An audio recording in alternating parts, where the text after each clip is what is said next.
Et salut à tous, bienvenue, ravi de vous retrouver. Avanti Nissa, nouvel épisode, nouveau podcast.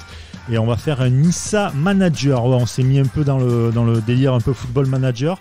Parce que voilà, c'est la partie mercato. Et avec nous pour en parler, il y a Sky Morandini. Salut Sky Morandini. Oh l'insulte, je vais racheter immédiatement, je crois. Ça, le mec m'a coupé son micro. Je m'en vais comme un prince. Non, parce qu'il faut savoir un truc, c'est qu'il est, vous le voyez vous aussi, si vous nous suivez, et vous suivez aussi Sky, que le gars est à fond sur tous les bruits de mercato qu'il peut y avoir, qui s'avèrent être bons. Pour la plupart du temps, on en parlera un peu plus tard. Mais voilà, ça m'a fait rire de dire Sky Morandini. J'ai plus de vie en même temps, les bars sont fermés, donc voilà. Ah bah. Il compense comme il peut. Exactement. Et Cédric est avec nous. Salut Cédric. Salut les gars, ça fait content d'être revenu. Ça fait plaisir un peu. Le monkey niçois, quoi. J'ai hâte de voir ta compo là, parce qu'on s'en est pas parlé entre nous. T'inquiète, je suis chaud. On a vous appelez Monkey parce que vous êtes chauve, tous les deux comme lui ou Exactement. Voilà, bravo. Perspicacité, bravo. Tu peux retweeter ça si tu veux. Ça, tu mets le Zubizarreta aussi, on remarque. Mais... Non, même parle pas, s'il te plaît. Trop tôt, d'accord. Trop tôt. Encore trop tôt. La blessure est encore fraîche. Elle est encore là. On va pas en parler, sinon le podcast il va durer 3 heures et 3 heures d'insulte. La blessure est encore là. Ouais, c'est ça. Allez, on va démarrer donc ce Nissa Manager avec mes deux acolytes et on va d'abord parler des transferts. Alors, on a 3 infos à donner sur les transferts, des infos de différentes sources. On va démarrer par Lucas Digne. Les gars, Lucas Digne, normalement, ça ne se fera pas du côté de l'OGC Nice. Ouais, on a eu quelques infos complémentaires avec Sky. Du coup, c'est un dossier très très compliqué apparemment, très difficile à bouger d'Everton et forcément très cher. Championnat anglais, salaire anglais. Puis sans trop de surprise, il sort d'une saison énorme, soi-disant pistée aussi par Manchester City. Je pense que c'est une idée que le club a réactivée parce que c'est pas la première fois. Je pense que tous les 1 ou 2 ans, quand il change de club, on essaie de l'attirer. Mais mine de rien, c'est peut-être un joueur qui fait pas très sexy sur le papier, mais c'est une valeur sûre en Europe à ce poste-là et c'est encore quelque chose qui est trop gros pour l'OGC Nice aujourd'hui. On verra pas. Avant qu'il aille à Everton, c'est vrai qu'on était sous lui avant qu'il aille à Everton. Mais voilà. De toute manière, c'est peut-être l'un des seuls défenseurs gauche d'expérience, parce qu'on rappelle quand même qu'il est passé par Paris, par la Roma, dans mes souvenirs, le Barça. En termes d'expérience. Il a un méchant CV. Hein. Ouais, voilà, le background, il a quoi. Et en termes d'expérience, je pense que c'est peut-être à la portée de l'OGC Nice d'ici quelques années. Je l'espère en tout cas. Je l'espère. On va passer sur les milieux. Alors là, il y a 3 noms qui ressortent et qui s'avèrent être des bonnes pistes pour l'OGC Nice. On va démarrer par le milieu défensif Bakayoko. Bakayoko qui est donc un joueur de Chelsea prêté à l'AS Monaco. Là, est-ce que ça coince, ça avance, ça en est où ça? Moi j'ai eu une confirmation juste par quelqu'un qui le connaît. Confirmation qu'il y a des contacts. Voilà, je sais qu'il y a des contacts. Mais pour l'instant rien de plus, on va dire. Pas de concret, mais des contacts. Donc c'est une belle piste en tout cas. Ça fait d'entendre un nom comme ça à l'OGC Nice, on a été un peu surpris des réactions sur les réseaux sociaux. Il y a forcément le côté ancien monégasque qui joue contre lui. Surtout quand on sait que lors de certains derbys, il a été particulièrement démonstratif contre le Cap niçois. Donc ça joue jamais en la faveur d'une potentielle future recrue. Chelsea on demanderait 35 millions. Donc après c'est le jeu de la négociation qui va se faire. Je pense qu'il est évident que Nice va pas s'aligner sur 35 millions. Mais pour un joueur qui a déjà été refusé par Monaco, qui avait une option d'achat, que Paris considère aujourd'hui plus que comme son plan C, je suis pas convaincu, et que Chelsea du coup forcément ne désire plus spécialement, je suis pas convaincu qu'il ait des masses d'offres.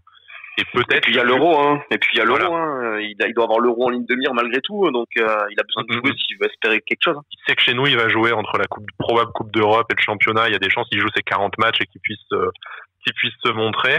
Après, à voir si Chelsea a des offres supérieures aux nôtres. C'est sûr que dès qu'un club anglais d'un certain standing va s'intéresser à lui, Nice va être largué. Donc nous, je pense qu'on joue notre coup on prépare le terrain au cas où il se rend compte en cours d'été, soit qu'on a attiré déjà 2-3 gros joueurs, ça lui donnera confiance dans le projet, ou tout simplement qu'il dispose pas des offres à cause de la contraction du marché, des offres qu'il espérait. Là, je pense qu'il attend Paris, logiquement, parce que s'il y a Paris qui arrive, forcément, faut y aller et pas aller à Nice. C'est malheureux, mais c'est encore comme ça aujourd'hui. Mais si jamais il a le choix entre Nice et West Bromwich Albion ou Watford, je suis pas convaincu qu'en vue de l'Euro, il soit pas plus visible à Nice, justement. Après, il y a le salaire. Il doit avoir un salaire assez violent, je pense. Après, nous, c'est vrai qu'on n'a pas trop encore d'infos sur la grille salariale que va vouloir installer l'OGC Nice. Donc, il y a Vincent Menikini qui nous disait dans d'autres émissions comme 100% Aiglon aussi qu'on va pas se mettre à lâcher 600 ou 700 000 euros mensuels dès demain, ce qui est largement au-dessus de notre grille salariale actuelle. Mais on a déjà versé les 400 000 euros, notamment à Mario Balotelli. Est-ce qu'on peut pas remonter pour 1 ou 2 joueurs maximum à ce niveau-là? Et je pense qu'à 400 000 euros mensuels, t'as largement de quoi convaincre.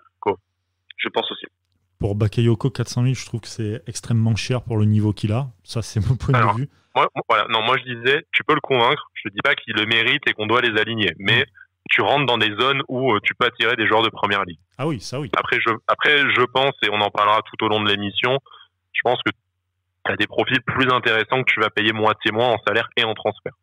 C'est ça, mais sachant qu'on a envoyé 400 000 sur Balotelli, comme tu l'as dit, sous le règne des Chinois, on va dire, on peut espérer peut-être en envoyer 400 000 sur 2, voire peut-être même 3 joueurs, qui fait. Mais comme dit Brice, peut-être pas sur Bakayoko. Peut-être pas sur Bakayoko. Si tu fais une tête d'affiche, oui, mais bon. Et puis, il faut pas oublier un truc, c'est qu'on parle d'un attaquant. Les attaquants, généralement, sont toujours mieux payés que les autres, en fait. Même en termes de transfert, etc., c'est toujours ceux-là qui ont les plus... Chez nous, c'est Dolberg le plus gros salaire et le plus gros transfert. Donc ça va avec, c'est clair. Ça va avec. Généralement, ça va avec. Mais Bakayoko, Chelsea, c'est un échec. Là, l'AS Monaco, bon, c'est entre deux. On va dire qu'on ne peut pas trop juger non plus, parce que la saison est assez particulière comme ça. Mais... Ça n'a pas été un des plus mauvais, Non, c'est pas vraiment un argument, mais ça n'a pas été un des plus mauvais. Oui, voilà. Même à Milan, il a eu beaucoup de mal au départ à Milan avec Gattuso, mais quand il s'est imposé, il s'est bien imposé, quoi. Même Gattuso, il l'encensait pas mal sur la fin. Je sais pas, je trouve que c'est en tout cas 400 000 ou même 35 millions ou même un peu moins sur Bakayoko. Je trouve ça excessivement cher. Un prêt avec option d'achat, ça peut peut-être se tenter. Ouais, bien sûr, c'est ça.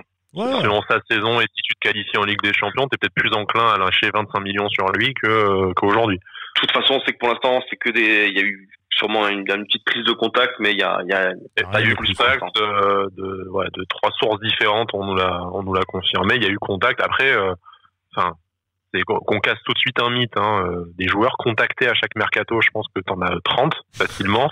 Et au bout, t'en as 5 ou 6 qui signent. Donc, exactement, voilà. Pour remettre des choses. Il peut dire, je préfère rester en Angleterre. Non, vous m'offrez pas assez d'argent. Un autre club peut venir. Enfin, il y a plein de raisons pour lesquelles ça peut pas se faire. Mais ça fait partie de la shortlist de l'OGC Nice. C'est ça. On reste dans cette zone géographique. On va aller en Écosse. Etcham, le milieu français qui est sur les tablettes donc de l'OGC Nice. Est-ce que vous en savez un peu plus pour ce joueur? C'est peut-être le moins sexy. C'est le moins connu, sûrement, de tous les dossiers qu'on va évoquer. On verra le troisième après. Mais 2 choses qui jouent, je pense, largement en la faveur de ce dossier à l'OGC Nice. C'est sûrement de moins cher. Parce que l'Écosse ne vend pas non plus extrêmement cher ses joueurs, sauf si miraculeusement il y a un club anglais qui débarque dans l'équation, qui n'est pas l'air d'être le projet pour l'instant. Et c'est un jeune joueur que connaît Patrick Vieira, puisqu'il a eu sous ses ordres à Manchester City en U23. D'ailleurs, l'équipe avait interviewé Olivier Ntcham quand Vieira arrive à l'OGC Nice et il avait été dithyrambique sur le sujet. Donc je pense que si tu proposes à Ntcham de venir dans un OGC Nice ambitieux, déjà il quitte l'Écosse. Donc le Celtic, c'est un club d'un standing au-dessus de l'OGC Nice, mais pas la première chip par rapport à la Ligue 1. Donc je pense que tu peux voir ça comme une progression de carrière. Et il va retrouver un entraîneur qui le connaît, qui va lui faire confiance. Pour une somme qui risque d'être 2, 3, 4 fois inférieure à Bakayoko. Donc C'est ça. Sa valeur sur Transfer Market, parce qu'on se base souvent sur ça pour un peu avoir une idée. Elle est pas très très élevée. Je crois qu'elle a 4 ou 5 millions, un truc comme ça. Exactement. Si tu la doubles, si tu la triples, c'est largement. Voilà. Et voilà, comme il a dit Sky, ça quand même, c'est moins bankable, on va dire, que certains noms, mais ça a l'air pas mal efficace quand même. Au niveau des stats, c'est très régulier. Un meilleur relayeur. C'est un box to box. Ouais, c'est un box to box un peu. Ça joue beaucoup. Il a connu quand même. Il a connu City, il a connu le Genoa, il a connu le Celtic. Voilà, il a fait un peu son bout de chemin. Il est encore jeune. Donc, ouais, moi, c'est quand même le type de recrue que. qui me titille un peu. Tu te dis ça peut bien marcher quand même. Ça sent le bon coup à la Fournier River, tu vois. Tu vas le chercher dans un championnat mineur, mais quand même il connaît il a joué les coupes d'Europe contrairement à la plupart de l'effectif et tout, donc c'est pas aussi bankable qu'un Bakayoko qui a joué la Ligue des Champions à très haut niveau, tout ça. Mais lui, tu sens que en fait il est passé sous les radars et qu'il demande qu'à exploser. Ça sera un bon soldat, ça sera le bon soldat de Vieira aussi, ça peut pas lui faire du mal à Vieira, je pense. Du moins lui qui manque de relais dans le vestiaire, c'est peut-être. Ça peut être. Là, j'ai pas son âge, j'ai pas son âge en tête. 24 ans. Je crois qu'il a 24 ans. 24 ans. Ouais, 24 ans. Tu sais, tu peux déjà t'imposer dans un vestiaire d'un effectif jeune comme on a. Je veux dire, ça. Voilà. Oui, quand même. Attends, ça a tout d'une bonne recrue quand même. T'as joué au Celtic quand même. Enfin, certes, c'est plus le club. Voilà, certains ont connu, mais il y a quand même une, comment dire, une. Ouais, il y a une pression, voilà, et tout, c'est une institution, tu joues très régulièrement les champions, Europa League. Ouais. Ah non, mais t'as des. Enfin, tu recrutes ce joueur, ce qui ne serait pas. Comment dire, ce qui ne serait pas forcément faux. Donc, N'Cham, ça serait une très très belle recrue. Autre recrue, cette fois-ci en France, du côté d'Angers. Un joueur que j'adore, mon joueur MPG, c'est Santa Maria, du côté du SCO d'Angers. Ouais, alors lui, ça, c'est vrai que c'est un très bon joueur de Ligue 1. On l'a vu, il s'est imposé à un poste où au départ il jouait pas ce poste, il jouait pas trop vraiment milieu défensif. Il s'est imposé à ce poste à Angers. C'est vraiment pas mal. Après, je trouve que c'est un poil cher. On verra l'info quand elle va arriver. Mais c'est retardé. C'est un poil cher. On parle de 15 millions demandés par Angers. Je trouve que c'est un poil cher pour son âge, pour son poste. Quand tu vois que Angers a vendu, c'était Angers qui a vendu Jeffrey Adelaide aussi. Ouais. Il avait vendu un poil plus. Et c'était un poste plus offensif, tu vois. Avec, il avait marqué beaucoup. Il était impressionnant quand même. Voilà, Santa Maria, c'est un peu plus discret et tout ça, donc je trouve que 15 millions, c'est peut-être un poil cher. Mais après, c'est un joueur qui est efficace, c'est un très bon joueur de Ligue 1. Le problème, c'est qu'aujourd'hui, je vais dire un truc ultra obvious, le problème aujourd'hui, c'est que tout le monde va attendre l'offre de Première Ligue. Donc, je pense que l'agent de Santa Maria, et je crois avoir lu d'ailleurs, c'est dans Nice Matin qui a été interviewé au sujet du Mercato, il a essayé de le proposer au Real Madrid carrément, donc je veux dire, tout tente rien à rien, mais... Ouais, il a fait un peu de rivière avec du coup, tu vois, il essaie, il dit, bon, alors, je tente avec Santa Maria, je le propose au Real Madrid, sur un malentendu, ça peut marcher. Après, il va tenter de le mettre en Première Ligue, donc c'est sûr. Si t'as n'importe quel club claqué de Première Ligue, j'ai beaucoup de respect pour toutes les institutions, mais on va dire claqué sportivement, qui a aucune ambition européenne, mais qui est capable de te mettre 15-20 millions. On parlait hors antenne du point Ndong, tu vois, n'importe quel club qui va te balancer 20 millions sur un milieu de terrain défensif de Ligue 1 parce que c'est la mode, ou parce que, sa cellule de scouting a dit que c'était le futur N'Golo Kanté. Forcément, les tarifs peuvent vite s'envoler. On sait que nous, l'été dernier, on a un peu surpayé peut-être Alexis Claude Maurice à cause de ça. On risque de surpayer Ibrahima Diallo à Brest parce qu'ils ont refusé au mois de janvier 16 millions de la Leicester. Du coup, aujourd'hui, c'est difficile pour Brest de dire on accepte 8. Donc voilà. Donc, après, on se projette sur des prix de façon assez hasardeuse parce qu'on ne sait pas trop l'impact que le coronavirus va avoir sur le marché sur le marché des transferts, l'absence de droits télé pour les clubs français qui vont peut-être vouloir faire rentrer de la trésorerie très vite ou mettre des options à la revente plutôt que du cash. Mais voilà, Santa Maria, je pense que pour un joueur confirmé en Ligue 1, ça me choque pas trop de mettre 10-12 millions d'euros si tu comptes en faire ton titulaire au poste. Après, il faut voir aussi comment vont recruter les autres clubs. Et il y a aussi un truc qu'il faut penser, c'est que désormais, il y a aussi la concurrence de la Championship. J'ai remarqué ces derniers temps que tu as pas mal de joueurs qui partent en Championship quand même, qui préfèrent partir là-bas plutôt que rester en France ou parce que les salaires sont plus importants, etc. Donc, il y a du pognon, Ligue, il y a du pognon là-bas aussi. Il y a énormément de pognon. Les stades sont pleins. Sur un malentendu, tu peux te retrouver à jouer en première ligue. On a l'exemple de Limopé, on a l'exemple de Limopé, qui a fait et de Benrahma qui s'éclate maintenant aussi. Donc, c'est ça qui va sûrement, je pense que c'est sûrement sa dernière saison là-bas parce que ça fait plusieurs saisons qu'il est incroyable là-bas. Donc à mon avis, il va finir par enfin aller en première ligue. Mais voilà, comme on dit, on a l'exemple de Limopé qui a cartonné là-bas. Et qui maintenant a été vendu 22 millions je crois à Brighton. Je te dis c'est ouf quand même. Ouais, t'as des clubs de championship qui sont capables de te mettre 10-15 millions sur la table. Donc quand t'as un club français entre guillemets lambda ou même quand t'es l'OGC Nice aujourd'hui qui a pas envie non plus de claquer des sommes folles sur n'importe qui, t'es vite mis en concurrence avec des clubs de là-bas. Après on a l'argument mais chez nous tu vas jouer la Coupe d'Europe. Et tu vas avoir un tremplin vers un top club après, tandis qu'en Championship, si t'as personne qui a envie de mettre 25 millions sur la table, tu restes dans ton club. Oui. Bon, à voir. Bon, là c'était la fenêtre Mercato. Ça m'a fait bizarre de ne pas parler du Nicaragua ou de la Corée du Nord, mais c'est la première fois avant que tu dis ça. La Corée du Nord, je ne sais même pas s'ils ont un championnat. Si, ils ont la K-League et je peux vous dire que la semaine prochaine, il y aura des petites... Tu t'es trompé de Corée en fait. Ah oui, mais pardon, Corée du Sud. Corée du Sud. Je dis Corée du Nord, n'importe quoi. Tu vois, rien que de ne pas parler de championnat un peu mineur, je suis pas bien là. Le mec est bouleversé. Ah ouais, complètement. On sent que t'es... Putain, depuis hier, là, j'encaisse. Alors, on va passer donc à Nissa Manager. On vous a proposé durant toute la semaine de nous proposer une équipe pour faire l'Europa League avec 80 millions d'euros. Donc, il y a eu quand même 55 participants. Bravo à vous, les gars. Merci beaucoup d'avoir participé. Il y a eu un peu de tout, des noms où tu te dis pourquoi pourquoi ces noms-là. Je sais pas qui c'est ni où il joue, mais voilà, c'est ça. On a dû bosser un peu pour certains parce qu'il y en a. Exactement. Ok. Ouais, voilà. C'est ça. Il y a des bons scouts, il y a des bons scouts sur Twitter. Ouais, franchement. Ouais, carrément, c'est vrai en plus, c'est vrai pour le coup.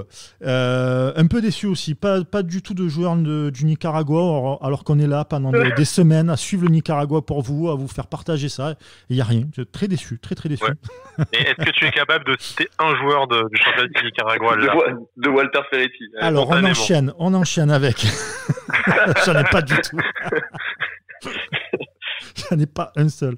Mais c'était la petite remarque. Voilà, non, parce que c'est. Ramirez et Diaz, ça passe, non? Oui, ouais, ça va passer. Attends. Mendoza, il n'y a pas un Mendoza ou quoi? Attends, tu me dis un truc, mais si, il y a le gardien tu peux même regarder. Il s'appelle Ronaldo Ruiz.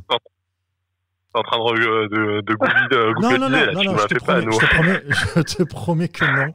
Je te promets que non. Tout de tête. Non, le mec fourbe au montage, il va nous couper, il va mettre un truc où il cite 10 joueurs. Vous voyez les mecs, je savais. C'est ça. fait la liste et tout à la Thierry Roland, tu sais. À l'époque. Non, il y a un gardien qui s'appelle Rolando Ruiz. Nicaragua, il y a une détection. C'est ça. Mais bon, reprenons Nice Manager donc 55 participants, pas mal de noms, certains où voilà, encore une fois tu te dis pourquoi, d'autres où tu te dis ouais franchement ça peut vraiment le faire. Il y a eu pas mal de Bakayoko aussi, de Santa Maria, et puis en fait il y a vraiment des parties, des secteurs de jeu où il faut vraiment que ça recrute à fond. 30% estiment qu'il faut recruter un gardien. Alors, généralement, ça sera des gardiens remplaçants. Ça vote pour... Doublera Benitez. Hein. Voilà, doublera Benitez. Il y en a quand même un qui a mis Zidane, Lucas Zidane, je parle, évidemment. Le fils du dieu Zidane. En même temps, c'est un jeune gardien. Bon, je ne maîtrise pas trop ses performances récemment, mais... donc niveau profil ça a du sens. Moi je suis un peu surpris qu'il n'y ait que 30% qui est cité. Peut-être que les gens ont eu la flemme en fait de chercher un remplaçant à Benitez, parce que ça m'étonnerait que 70% de nos auditeurs fassent confiance à Clemencia ou Cardinal. Surtout Clémentia est libre, hein, je crois, non? Ouais, Clémentia qui va pas être gardé a priori. Cardinal qui a une touche au RC Lens, mais bon, qui est encore sous contrat. Moi, je pense que même s'il reste, voilà, il faut recruter un gardien. Il y a de fortes chances qu'on prenne une doublure. Ouais. Voilà. Après, je sais pas vous si vous privilégiez plutôt une doublure avec une hiérarchie établie ou s'il faut, comme les grands clubs font maintenant, avoir 2 numéros 1 en concurrence pour. Ça, c'est de la merde, je suis désolé. Ouais, moi, numéro 1, tout ça, non. Je suis d'accord avec Brice. Moi, je veux dire, on sait ce que vaut Benitez. Voilà. Je pense qu'il faut l'installer comme un taulier, lui laisser sa place de numéro 1, le laisser bosser, le laisser progresser, et voilà, tu prends une doublure. Après, la concurrence, ça l'a bien fait progresser. Ouais. Je sais pas si vraiment, enfin, j'ai du mal un peu avec ce truc de numéro 1 bis pour vraiment les mettre en concurrence. Je sais pas, au niveau gestion des gardiens, déjà, ça a été un peu compliqué, donc moi, je resterai sur un profil, comme tu as dit, avec, qu'on parlait de Lucas Zidane, un profil un peu jeune, avec un mec qui va progresser à côté de Benitez et avec Letizia comme entraîneur.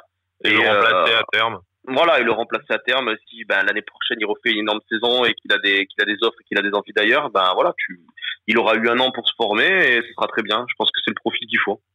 Le problème qu'il y a aussi, c'est que c'est pas le marché des gardiens titulaires, on parle d'un marché de gardiens remplaçants.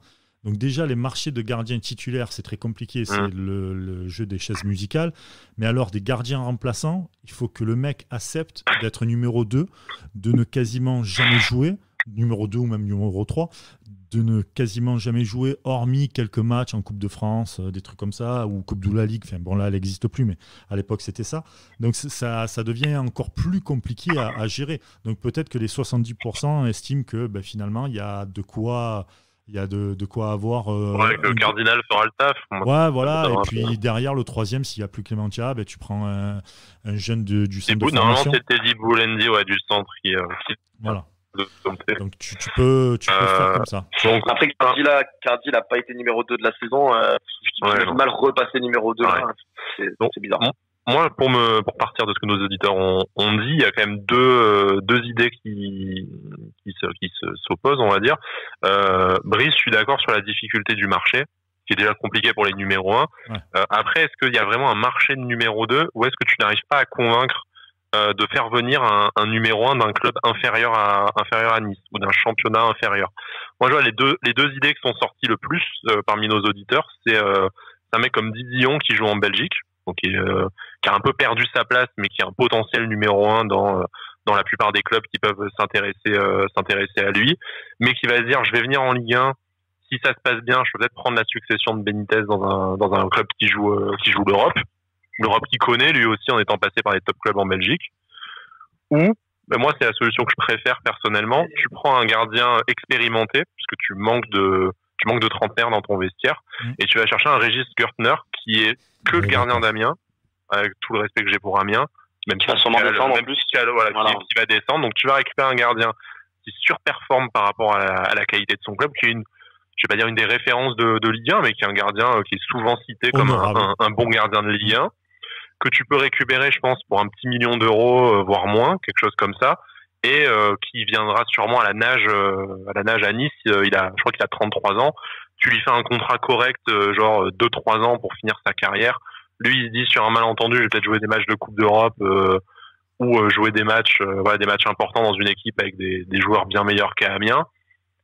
Et toi, tu valorises ce poste de numéro 2 en disant que tu as un mec qui est capable de te tenir la baraque si demain t'as Benitez qui prend un carton rouge ou qui se blesse 2-3 semaines, tu vas pas serrer les fesses en disant on n'a plus personne à mettre dans les cages, on va perdre notre match d'Europa League. Tu vois. Et là, je fais l'avocat du diable et je me dis Gürtner qui descend avec Amiens alors que c'est pas du tout c'est un peu une injustice.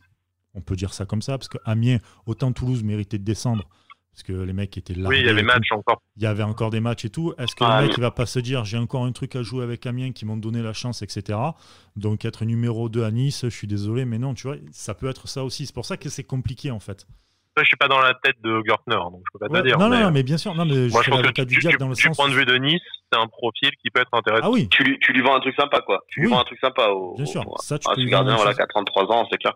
Mais le poste de gardien, c'est un poste qui est malheureusement ingrat et très compliqué à gérer là-dessus. Donc, tu te rends compte que en fait, il faut que tu te dises que tu as joué pendant X temps et que là, en fait, tu vas quasiment plus jouer. Alors que tu as 33 ans, que tu peux encore tirer. Si tu n'es pas au top, c'est ça, pas au top et que tu as un peu de chance dans ton parcours. Parce que si tu es numéro 1, tu te dis, bon, ben voilà, c'est le jeu des chaises musicales, c'est un peu compliqué, mais bon, tu arrives à recruter.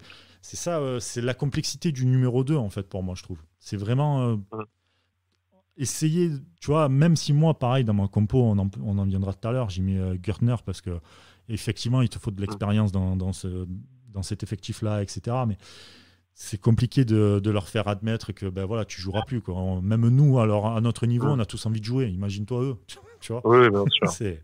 Mais bon, on va passer aux défenseurs. Par contre, on est d'accord, il faut tous en un mot, il faut un gardien numéro 2. Ah oui, je pense. Je pense que oui, bien sûr, bien sûr. Parce que t'es pas à moins qu'on décide à prolonger Clémentia, parce que je pense pas, mais. Non, mais même, enfin, t'as pas envie de garder Clémentia, t'as envie d'un meilleur gardien numéro 2. Oui, d'accord. Bah là, t'es à l'aube d'un renouveau de l'OGC Nice, vraiment. Tu joues la Coupe d'Europe, donc t'es obligé à un moment de rentrer dans les rangs et te dire, ben voilà, je bétonne, quoi. Je bétonne le poste de gardien. T'es obligé. Et sachant qu'en plus de ça, le poste de gardien, généralement, alors on va dire qu'en moyenne, ça te rapporte à peu près 10 points dans la saison, un gardien. À lui tout seul, tu vois. C'est monstrueux, en fait. C'est ça. Donc, il faut bétonner. Si tu veux faire encore partie de la cour des grands, façon de parler, du top 5, tu es obligé au moins de bétonner cette partie-là, quoi. On va passer aux défenseurs. Les défenseurs centraux, 81% pensent qu'il faut recruter un défenseur, 31% pour 2 défenseurs. Et il y a un peu de tout comme nom, mais il y a un nom qui revient énormément. C'est Bambou, qui est un défenseur de 20 ans, il me semble, défenseur brésilien. Ouais, c'est ça. C'est une des pistes Nice depuis le mois de mars. Une des pistes sûrement les plus chaudes actuellement, je dirais, vu ce qu'on entend un peu au niveau des rumeurs à droite à gauche. Au mois de mars, au Brésil, ils disaient que c'était fait ou quasi fait. Depuis, moi, je suis rentré en contact avec le journaliste qui avait écrit le papier. Il m'a dit, texto, j'ai parlé aux agents, j'ai parlé à l'Athletic Paranaense, qui est son club. Ça s'est pas fait pour le moment à cause du coronavirus. Oui. Donc après, on sait qu'il y a l'intérêt de Montpellier, de Lyon, de Lille dessus. On peut toujours se faire dépasser par une meilleure offre et ça peut remettre en cause ça. Mais c'est un dossier qui est bossé déjà depuis le début d'année et qui était en passe d'être ficelé il y a 2 mois. Donc logiquement, sauf retournement de situation, et on sait d'expérience avec Lyon qu'il peut y avoir un retournement de situation jusqu'à la dernière minute. Lyon qui a besoin de vendre un extra communautaire avant de pouvoir recruter. C'est vrai. Tu fais bien de le rappeler. Donc il y a certes pas de Juninho et son ancien coéquipier Bruno Guimaraes, mais normalement on est devant sur ce dossier. C'est ça. Par contre, là moi où je suis un peu plus, j'ai envie de vous demander votre avis parce que vous avez fait vos compos. Moi j'avais fait la mienne avec Alexandre De Castro dans DC Politics. Est-ce que pour vous un jeune défenseur central c'est ce qu'il faut aujourd'hui à l'OGC Nice? Moi j'ai toujours dit qu'à côté de Dante il nous fallait un défenseur central un peu mobile, un peu plus athlétique que Dante forcément à 36 ans. Donc ça va passer par de la jeunesse, ça va avec, on va dire. Donc pourquoi pas en plus un jeune brésilien qui devrait bien s'entendre avec Dante, qui est annoncé, on a vu sur Twitter par plusieurs sources différentes comme un très bon joueur avec un rapport qualité-prix comme on en trouve peut-être pas beaucoup actuellement. Ah il vaut 1 million. Donc je me dis pourquoi pas un joueur comme ça. Ça, on sait qu'on a tenté comme ça par le passé, ça a marché, ça a moins fonctionné. Voilà. Là avec Dante, il a tout pour s'épanouir. Est-ce que justement t'as pas besoin d'un joueur plus expérimenté pour préparer la suite de Dante qui vraisemblablement ça va être sa dernière année, ou si c'est pas sa dernière année de contrat, ça va être sa dernière année comme titulaire? Moi je le pense. Il faut un jeune mais qui a quand même de l'expérience comme Manji par exemple. Ouais, Mandy qui est bien, qui est revenu dans les compos des éditeurs. C'est le plus cité après Bambou. Ouais. C'est ça. Donc ça serait une très très bonne pioche. Aïssa Mandy, il connaît le championnat. Il connaît la Coupe d'Europe. Et voilà, il est performant au Betis, mais par contre c'est pas du tout le même prix. Et puis c'est pas du tout courtisé par les mêmes écuries. Mais après, ça, courtiser, ça veut pas dire grand chose en fait, je trouve, perso. D'être courtisé. Ouais, mais ça fait monter les prix. Ça fait monter les prix quand même. Ouais, enfin, tu prends, par rapport à l'Olympique de Marseille, tu prends Lopez, Maxime Lopez, il était courtisé par Barcelone. Aujourd'hui, si on arrive à le vendre dans le club de Ligue 2, bon, ça veut, tu vois. Non, mais c'est sérieux. Si au final t'es au duel avec Montpellier pour Bambou et avec l'Atlético ou Newcastle pour Aïssa Mandy, qui étaient les deux clubs évoqués dans la presse, c'est pas la même chose. Et puis tu sais très bien déjà, même sans parler de concurrence, tu vas pas acheter au même prix au Betis que ce que tu vas acheter à un club brésilien. Ah ça d'accord, mais ça c'est c'est juste sur le tarif, toi avec ta négo. Maintenant Nice quand même a un très beau projet sur l'avenir pour au moins les 5 prochaines années, on peut dire. Moi je mets 20 millions sur Mandy sans problème, tu vas peut-être pas les récupérer parce qu'il a pas l'âge à laquelle tu risques de faire une plus-value. Quoi qu'avec un défenseur central, ça peut se prolonger. Mais là, tu assures les 5 prochaines années à ce poste. Et tu as tout le temps de prendre. Voilà, tu as 31% des gens qui ont dit qu'il fallait recruter 2 défenseurs. Ben, tu peux prendre un jeune à côté. Bah, le truc, c'est que Bambou, il vaut 1 million. Ça t'empêche pas de choper Bambou, même si ça double le prix, tu vois, par exemple 3 ou 4 millions. Sauf si Bambou a pas envie d'être remplaçant, tu vois. Mais bon, ça tu peux pas savoir quand tu es à notre position de l'extérieur. Oui, mais moi tu me dis pour 30 millions tu fais venir Mandy et Bambou, je prends les deux. Pareil. Ouais. Après Mandy, le truc c'est que là il est parti au Betis Séville qui est sans leur manquer de respect, on va dire un club un peu intermédiaire entre les top clubs et les clubs moyens, on va dire. Est-ce qu'il va pas avoir envie de franchir un cap plutôt que repasser par un club intermédiaire comme nous actuellement en fait?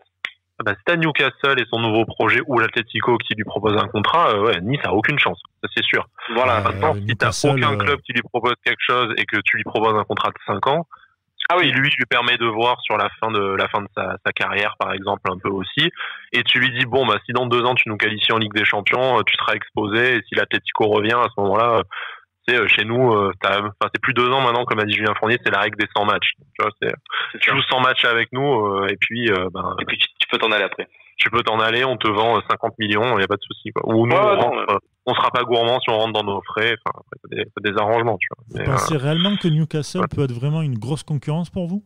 Pour Nice? Alors, Newcastle, déjà, c'est pas le même salaire. Donc, ils vont proposer à l'aise le double du salaire. C'est pas encore fait Newcastle pour l'instant, non? C'est pas encore fait, si. Si t'as les Saoudiens, désolé de remuer le couteau dans la plaie, si t'as les Saoudiens qui rachètent, t'as l'aube d'un projet qui est 10 fois le projet de Nice. Donc bon. Pas forcément, Radcliffe, c'est pas non plus le plus pauvre dans cette cour, tu vois. Et puis, mais c'est pas le prince, c'est pas le prince d'Arabie Saoudite non plus, quoi. Ouais, d'accord. Et tu sais très bien qu'en plus, Ineos va travailler avec l'avantage d'être dans le championnat de France avec des jeunes joueurs petit à petit. En première ligue, Newcastle avec la concurrence des Émirats, du coup, pour tout ce qui est fonds de géopolitique et tout, ils vont envoyer tout de suite des grosses enveloppes de recrutement à 100-200 millions que nous, on se permettra pas tout de suite. Donc je pense que le projet pour Newcastle sera au-dessus du projet de Nice. Si ça se fait, et on n'y est pas encore. Et puis c'est la première ligue aussi, Voilà, c'est ça. C'est la première ligue a tué beaucoup de joueurs français ou pas d'ailleurs, où les mecs ils t'empilent ça les uns sur les autres, on dirait des poupées russes les trucs. Et ils ont 9 milieux, 10 attaquants. Non mais c'est vrai en plus, ça te ruine. Mais bon voilà, tu vas pour le salaire, mais derrière tu joues aucune coupe, tu fais rien. Je trouve ça. Je sais pas, je vois mal certains clubs anglais être une concurrence aujourd'hui où les joueurs maintenant ils ont besoin de jouer. Je vois mal, mais je respecte votre choix. On passe au latéral droit. 22% des gens qui ont joué à Nissa Manager estiment qu'il faut recruter un latéral droit, et c'est Lotomba qui sort le plus souvent dans ces équipes-là. Que penser de ce joueur? Pas grand-chose. Un joueur qui joue en Suisse, c'est un prospect intéressant. Je pense que niveau profil, c'est bien parce qu'on va vraisemblablement garder Attal comme titulaire. Donc il faut trouver un jeune joueur qui en 1 an ou 2 ans va arriver à prendre la succession. Donc c'est pas un poste sur lequel je mettrais beaucoup d'argent. Quitte à ce qu'on en remette quand on aura vendu Attal. Mais quitte à avoir un mec en prêt un peu comme on a fait Wagué, voilà. Je te dis parce que je pense qu'Attal c'est quand même le joueur, notre joueur bankable qu'il va falloir à tout prix physiquement peaufiner, qu'il va falloir faire jouer, qu'il va falloir faire éclore au maximum parce que voilà, comme on l'avait dit avec Vincent Meniki dans une émission précédente, il va falloir maintenant vendre à des top clubs directement sans passer par l'intermédiaire. Donc voilà, là maintenant il faut faire éclore Attal et voilà. Donc je suis pas sûr qu'on lui mette une grosse concurrence dans les pattes. Je suis pas certain. Non, moi je pense juste qu'il faut un mec plus solide que Burner et surtout qui prépare plus l'avenir. Parce que Burner, bon, je suis pas là pour le fracasser à chaque émission, mais je pense qu'il est arrivé au top de sa marge de progression. Donc on peut peut-être trouver un qui a 2-3 années devant lui pour s'améliorer. Faudra voir. On passe au latéral gauche. Alors là, c'est un score sans appel. Là, c'est 96% des votants, enfin des joueurs de Nissan Manager ont mis un latéral gauche et au moins un du coup. Au moins un, ça, voilà. Au moins ça fait pas 100% et je sais que quelqu'un va nous dire mais ça fait pas 100% votre auto. C'est ça. Et 13% ont décidé qu'il en fallait 2 au niveau du côté gauche. Celui-là qui sort le plus. Là, on a de tout. Là, on a de tout. Il y a même quelqu'un qui veut garder Racine Colli. Je sais que tu te reconnais en écoutant cette émission. Le mec il a mis Colli avec à côté un petit smiley triste de dépit. Le mec s'est dit non, je peux pas reconnaître 2. Bah attention, regarde Colli. Voilà, pourquoi pas. Alors, il y a eu Roussillon qui a été le plus. Le défenseur. Bien sûr. Le défenseur de Monaco. Kurzawa. De Monaco. De Wolfsburg. De Wolfsburg, pardon. Je sais pas pourquoi j'ai sorti ça, mais on a. T'as des infos mercato, il faut nous les donner, Brice. Non, mais non. On a besoin de nos infos mercato. Il y a Mawassa qui sort beaucoup. Mawassa, Goulam, qui est suivi. Mawassa, Goulam, Kurzawa qui sortent le plus. Il y a Ait Nouri aussi, mais Ait Nouri, j'y crois pas forcément parce que blessé, revient de blessure. Je pense qu'il va vouloir. C'est nous qui l'avons blessé en plus. Il se prend pas un méga coup de coude sur Angénis, je crois. Je crois que c'était un Angénis en plus. Ouais. C'est lui, ouais. Il se prend un coup de coude dans la mâchoire. Je crois que c'est mâchoire pétée. Hein.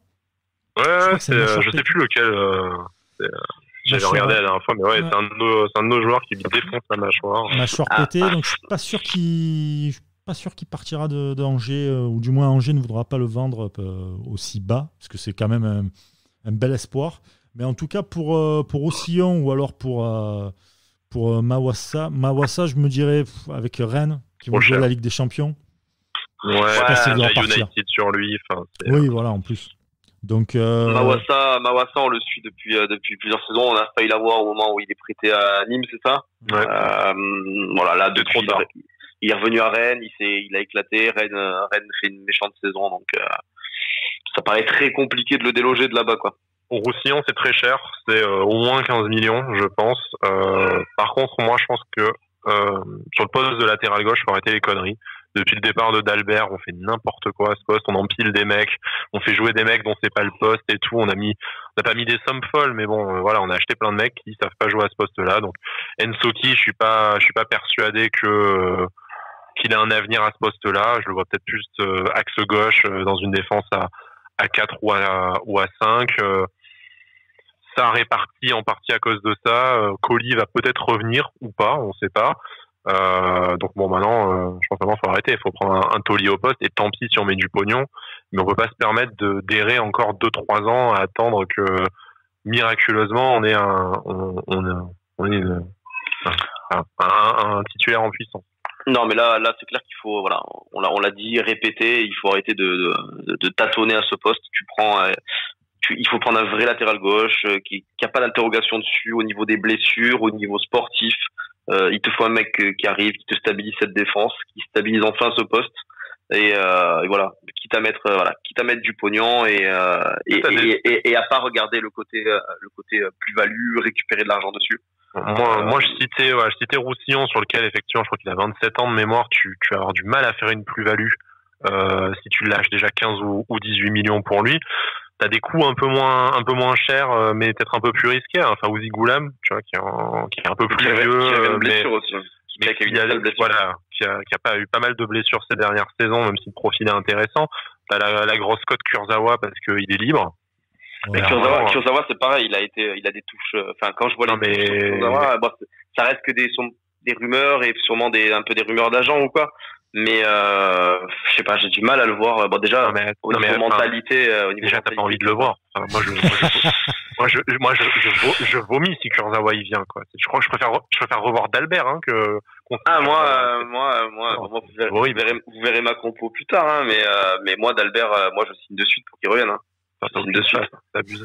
Mais non, mais arrête, bordel, il y a personne à ce poste. Arrête. On a eu le roi du Barbuck, là. Donc, vous faites aucune confiance à Ensoki, qui a été bien acheté, qui est quand même un potentiel. Mais pour moi, c'est pas son poste, en fait. Ouais, voilà, tout simplement. On peut faire comme avec Sarr et de le balader entre deux postes, le tuer et ne jamais revoir notre investissement. Pourquoi pas? Mais je pense que c'est juste pas son poste. J'aime bien le pourquoi pas. Non, mais on peut balancer. Si c'est ce qu'on veut faire avec les jeunes défenseurs gauchers, tous les récupérer et tous les tuer, pourquoi pas? Mais c'est un délire qu'on a à Nice. Chacun son kiff, quoi. C'est une pulsion, quoi. On veut aussi un central gaucher juste hors de chez nous à tous les tuer.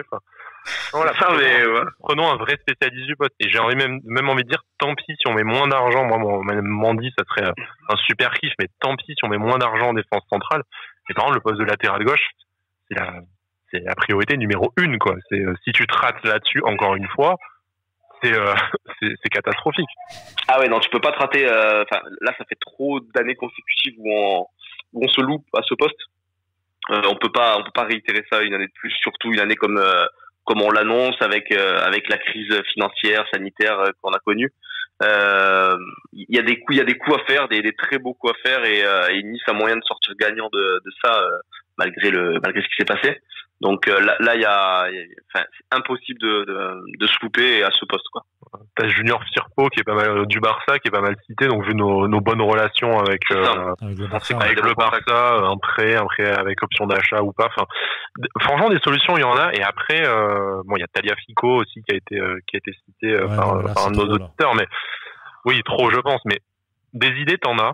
Ça peut se rater parce que des fois t'as beau avoir sécurisé le projet au maximum, le joueur il s'adapte pas, il se blesse, ça fonctionne pas tactiquement, mais qu'on recrute un vrai spécialiste du poste, mais que tu te rates, qui a déjà quelques saisons derrière lui, tu vois. Voilà, si tu te rates avec un Tagliafico, avec un Firpo, avec un Roussillon, mais que tu t'es donné les moyens de vraiment mettre quelqu'un à ce poste, et s'il y a un pépin, il y a un pépin. Mais voilà, pas recruter encore un inconnu à 3 millions de Brescia, hein, pour pas le citer, quoi. Voilà, ça faut arrêter, quoi. Est-ce qu'on en recrute, est-ce que vous en recrutez un ou deux, vous? Genre, est-ce que vous faites confiance à Colli ou à Ensoki en backup, ou est-ce qu'il faut recruter deux mecs tout de suite? Moi, c'est qu'un. Parce que je fais confiance à Ensoki, bizarrement. Okay. Je suis bizarrement d'accord avec Brice sur le coup d'Ensoki. C'est vrai que c'est peut-être pas bizarre au final. Parce que bon. Non, mais dans le sens où on disait il y a quelques minutes qu'Ensoki, c'est vrai que c'est pas vraiment son poste, et je suis d'accord aussi, hein. Mais je pense que c'est compliqué déjà de trouver un bon défenseur gauche, déjà, un vrai. Alors en trouver deux au même mercato à quelques semaines d'écart, ça paraît compliqué quand même. Donc peut-être se servir d'Ensoki pour faire la doublure. Voilà. Essayer de prendre un mec à gauche qui déjà assure ses 30 matchs, quoi, minimum. Tu vois, on sait qu'il y a un facteur physique assez solide. Et si vraiment t'as besoin de faire 5 matchs avec Ensoki à gauche, voilà. Pourquoi pas, on va dire. Allez, maintenant on enchaîne avec les milieux de terrain. 87% des gens qui ont fait Nice à manager pensent qu'il faut au moins un milieu de terrain, 52% pensent qu'il en faut 2, 11% pensent qu'il en faut 3 et 2% pensent qu'il en faut 4. Ça l'aide. Ouais, c'est chaud, hein. 4 milieux de terrain d'un coup. Faudrait qu'il y ait beaucoup de départs. Voilà, exactement. Ça paraît beaucoup, c'est vrai. Et dans ces milieux de terrain-là, celui-là qui revient le plus, c'est Diallo. Il y a aussi un milieu offensif, c'est Berardi qui revient le plus souvent. Et puis après derrière, c'est la suggestion d'Alex de Castro. Et après derrière, Asuncao qui est pas mal cité. On a aussi Bakayoko, on en parlait tout à l'heure en début de podcast. Bakayoko et Gerson. Gerson s'est suivi depuis quelques années maintenant. Ça fait plusieurs mercatos qu'on entend. Gerson, on a dégainé une grosse offre sur lui. On s'est pris un méga vent quand il venait d'arriver au Brésil, de revenir au Brésil après un passage compliqué à la Roma. On avait quand même soumis 20 millions d'euros. Donc, à voir si ça fait toujours partie des plans, tout ça. Mais ça, pour le coup, on a été allé jusqu'à formuler une offre. Maintenant, ça dépend tellement des départs en fait, de savoir combien t'en recrutes. Parce que si tu as Cyprien et Lesmelou qui partent, tu vas bien devoir recruter 2-3 milieux de terrain, je pense. S'il en a aucun qui part, en fait, peut-être que 1 ça suffit. Je pense que 1 voire 2, parce que tu joues quand même une Coupe d'Europe, tu vas vouloir jouer la Coupe aussi en même temps. Ça fait beaucoup. Je pense que 2 milieux, ça serait bien. Tu prends voilà, un Diallo et puis derrière, tu te prends un autre bon jeune. Franchement, il y a moyen de faire quelque chose de bien. Tu vois, autant la défense et tout, c'était compliqué, autant les milieux, sur le marché des transferts. C'est pas ce qui manque. T'as le choix du roi. Et puis il y a tellement de rotation à ce poste aussi.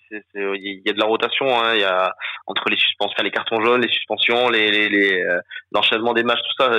Ça va jouer quoi. Tu peux te permettre de sortir peut-être les 12-14 millions sur Diallo pour le faire rentrer dans la rotation, tu vois, sans en faire immédiatement un titulaire.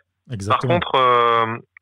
Par contre, quel genre de profil vous voyez au milieu de terrain? Parce que bon, on peut dropper les noms qui nous ont été cités. Il y a eu, comme tu dis, vu qu'il y a le choix du rang au milieu, en fait, il y a vraiment beaucoup de noms. On peut pas tous les citer malheureusement, mais pour essayer de faire un peu des profils différents, tu as l'option de prendre des jeunes à fort potentiel, ce qui est quand même la base du projet de l'OGC Nice et d'Ineos. Mais est-ce que dans un milieu qui est déjà fourni en jeunes, je pense à Boudaoui, à Thuram par exemple, est-ce que dans tes 2-3 recrues, il faut pas un taulier? Il te faut un patron. Pas le patron du secteur, surtout si Cyprien, qui est le plus expérimenté du secteur du jeu, s'en va. Il faut pas que tu mettes un peu d'argent, que ce soit en salaire ou en transfert, en fonction de si tu récupères un mec libre, dans une grosse recrue. C'est obligatoire parce que t'es jeune. Si tu pars du principe que voilà, tu veux partir sur des jeunes, faire un peu de trading, etc., tes jeunes ne prendront pas de la valeur s'ils sont pas encadrés en fait. Un jeune qui a juste du talent et tout, si tu veux, n'importe quel club peut aller en trouver, c'est pas un problème. Maintenant, avoir l'expérience, acquérir de l'expérience, savoir bien jouer, gérer ses moments, etc. et tout, ça se fait quand tu es bien encadré. Donc, tu es obligé au milieu de terrain d'avoir un taulier qui est là pour contrôler ce milieu de terrain-là, qui est la partie la plus c'est le moteur en fait de ton équipe.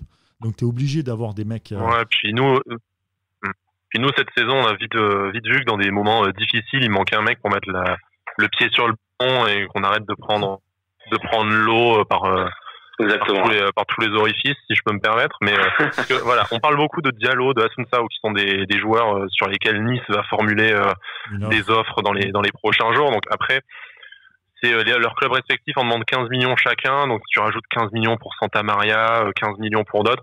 Tu vas pas tout faire à 15 millions, donc même s'il y a un intérêt prononcé du gym, je suis pas sûr que tu puisses faire et Diallo, et Asuncao, et Santa Maria. Surtout que bon, ça se marche peut-être un peu dessus quand même, malgré tout. Plus derrière, Thuram que tu as déjà en stock. Il y a Matuidi, Rafi Martinez, Schneiderlin qui sont cités comme joueurs d'expérience. Bon, David Silva, peut-être que ça sonne un peu. Morgan Sanson va perdre Brice dans 2 secondes. Mais moi, il y a un profil que je sais qui est suivi par le club depuis des années, c'est Mickaël Cuisance. Qui est un profil intéressant. C'est pas un vieux briscard. C'est encore un jeune. C'est pas un vieux briscard, mais il a connu quand même, il a fait des saisons pleines à Gladbach. Il a signé au Bayern. Je veux dire, bon, c'est un peu au Bayern où il est poubellisé, donc il est quand même très jeune. Il a quoi, 21 ans encore, Cuisance? Ouais, mais ça peut être un peu, bon, c'est pas Dolberg, hein, parce que quand même, Dolberg a fait des saisons pleines à l'Ajax, tout ça, mais ça a quand même plus d'expérience qu'un Diallo ou qu'un Assunção malgré tout. Ça peut être un peu la balance un peu entre les deux, quoi, entre le Brinkard et le très jeune. Diallo, il fait une saison pleine en Ligue 1, moi, je pense. Si je devais miser, j'ai pas d'infos ni rien. Si je devais miser une pièce là maintenant sur qui on ferait au milieu de terrain, je pense que ça serait Diallo, en l'occurrence. C'est sûrement une des pistes les plus avancées, ouais. C'est sûrement une des pistes qui est. Enfin, tu vois, t'as Gonalon, Nzonzi. Enfin, t'as quand même beaucoup de gens. Ils se sont pas mis, Bakayoko aussi d'ailleurs. Ils se sont pas mis d'accord sur le nom, mais t'as quand même une vraie volonté aussi de nos auditeurs de dire il faut un taulier au milieu de terrain, un mec qui a enchaîné 100, 200, 300, 400 matchs en pro, plutôt que d'avoir des mecs qui sont plein, et puis très talentueux, mais c'est que des 6 en plus, hein, si tu regardes quasiment, c'est vraiment, on voit que c'est le poste où pareil, on est un peu en pénurie, c'est Cyprien un peu qui a pris ce rôle de milieu récupérateur, qu'on sait que c'est pas le sien. Il va sûrement nous falloir un vrai taulier à ce poste-là en 6 à la récupération. Le 6 est un rampe de lancement de toute manière, c'est le truc le plus essentiel. Donc tu es obligé d'avoir un. Moi sincèrement, ça serait Schneiderlin. En termes de réputation, en termes d'expérience, c'est beaucoup mieux qu'un Matuidi dans le sens où tu peux mieux aller discuter avec lui. Je pense qu'un Matuidi qui a vu Paris, qui a vu la Juve, qui a aussi d'autres clubs qui sont derrière, il y avait City aussi à un moment donné, c'est intouchable. Tandis que Schneiderlin, il a l'expérience internationale parce qu'il a été avec les Bleus.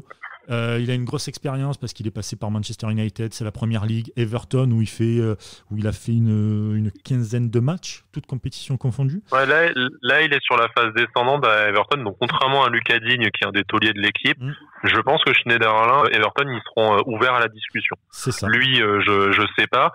Quoi qu'en interview, il a jamais exclu de revenir en Ligue 1, bon, de préférence à Strasbourg puisque c'est chez lui, mais il regardera pas avec dédain Nice s'il est ouvert à un retour à Strasbourg. Il a quel âge, Schneiderlin? Il a 30, ouais, voilà. Il a la trentaine. Il est pas cramé, quoi. Il a quand même 4 ans de moins que Matuidi, tu vois, déjà. 4 ans de moins que Matuidi, international, mais où tu peux aller discuter avec lui. Parce qu'il n'est pas international à Manchester City ou à la Juve ou quoi que ce soit. Donc tu peux quand même aller le voir, même s'il ne fait plus partie de l'équipe de France. Mais il a fait partie de l'équipe de France. Il a joué à Manchester United. Et un secteur où on n'a jamais manqué de joueurs en plus. Hein, donc, voilà. Il n'a pas été par hasard. Voilà, exactement. Donc je pense que Schneiderlin, c'est la... Tu vois, si tu me dis entre Bakayoko et Schneiderlin, je prends Schneiderlin direct. Je cherche même pas. Surtout que ça doit pas être le même prix malgré tout. C'est 10 millions. Ça doit pas être, là, sur Transfermarkt, c'est 10 millions. Voilà. 10 millions de valeur, ouais, voilà. Il lui reste combien de contrats si tu as le truc sous les yeux? Un an. Donc, ça fera peut-être même pas 10 millions et lui, ça fera peut-être même pas 10 millions, ouais. Encore une fois, le coût du gros contrat de dire, bon, t'as 30 ans, on te propose 3 ans plus une année en option, ça t'assure un peu ta fin de carrière, t'es sur la Côte d'Azur, tu joues l'Europe, allez, viens. Allez, viens, on est bien. Allez, viens, on est bien, ouais. Ça peut être vraiment un bon coup, Schneiderlin. C'est vrai que. Il y a juste les pépins physiques qui sont un peu la question, quoi. Ouais, mais t'es numéro 6. C'est pas toi qui va courir, c'est pas toi qui va faire les. Tu vois, c'est. Voilà. Je pense que c'est ça a quand même tout du bon truc en fait. C'est pas hyper cher. Même si en salaire ça doit un peu piquer parce que ça fait quelques années qu'il est en Angleterre maintenant. Mais tu vois, je suis même pas sûr que pour un joueur de son expérience, ils prennent vraiment tant que ça en salaire. C'est un joueur, si tu lui files 200, ce que j'allais dire, 000, peut-être il prend 200 000 euros. Je pense qu'il vient de suite. C'est pas un mec pour qui tu vas être obligé d'exploser comme on va parler pour les attaquants après, tu vas être obligé d'exploser ta masse salariale. Lui, tu vas rester dans les clous à peu près, je pense. Ouais, c'est vrai. Ça sera pas.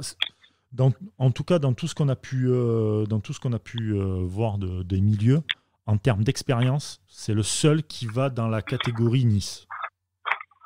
Voilà, franchement. Je pense qu'un Gonalon, ça se fait. Je suis pas sûr qu'on ait envie. Ça, c'est autre chose. Attention, mais je pense que Gonalon, si tu voulais, tu peux discuter. Gonalon, tu peux discuter, c'est pas la même expérience. Mais je vois pas pourquoi tu voudrais, par contre.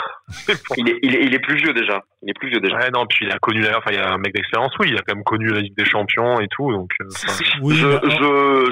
serais plus attiré comme ça par un Schneiderlin. Moi aussi. Mais c'est juste pour dire que dans la liste, on en revient toujours au fait que c'est dommage de ne pas avoir fait Nzonzi à la place de Rennes l'année dernière. Mais bon. Surtout qu'ils le gardent une année de plus, je crois, c'est ça. Là, ils ont eu la confirmation qu'ils le gardent une année de plus. Exact. Mais juste pour dire, par rapport à Gonalons n'a pas n'est pas allé dans des grands championnats, dans des grands clubs, ce que Schneiderlin a fait, par exemple. C'est pas la même expérience. C'est moche pour la Roma, mais bon. Ouais. Non, mais attends, je dirais à un moment pas la donné, première ligue non plus. C'est pas la première ligue. Il n'a pas été titulaire indiscutable à la Roma, alors que Schneiderlin l'a été à Manchester United. Après, je te rassure, je suis très mal à l'aise dans mon rôle de défenseur de Maxime Gonalons, parce que j'en ai rien à foutre, en fait. Donc... Non, mais tu me dis, c'est la même expérience. Par contre, pour Morgan Schneiderlin, il n'y a pas de problème. Hein. Mais voilà, si ce gars m'a fait gagner plus de 100 balles sur un pari en Ligue des Champions, parce qu'il m'a le but à la dernière minute à Liverpool à l'époque, sur son premier match de Ligue des Champions en plus. Voilà.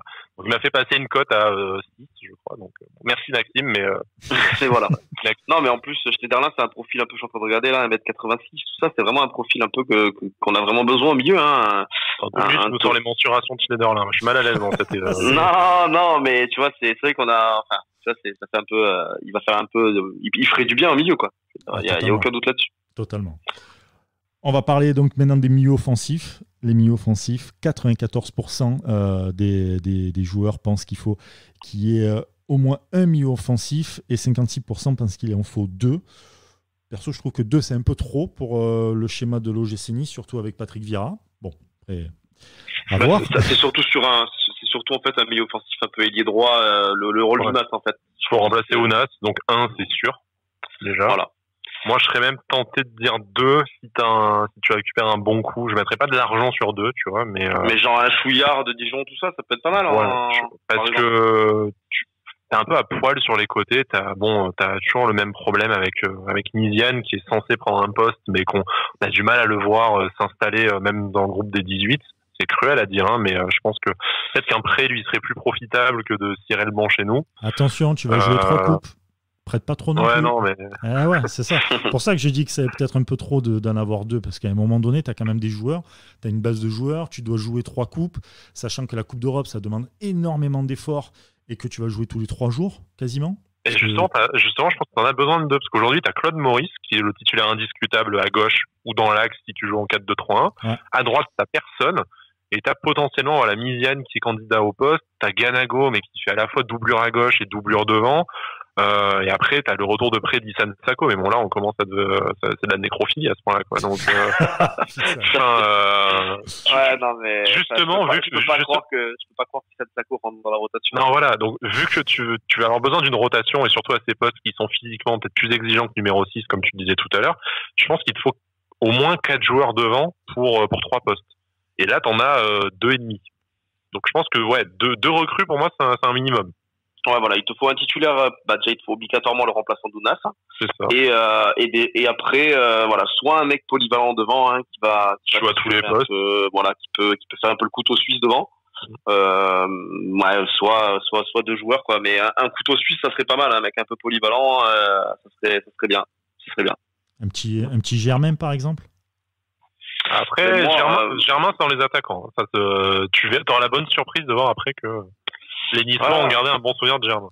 Notamment mais oui, moi Germain, je reprends sans problème. Hein. Franchement, c'est un joueur qui déjà il est apprécié ici, il a été apprécié.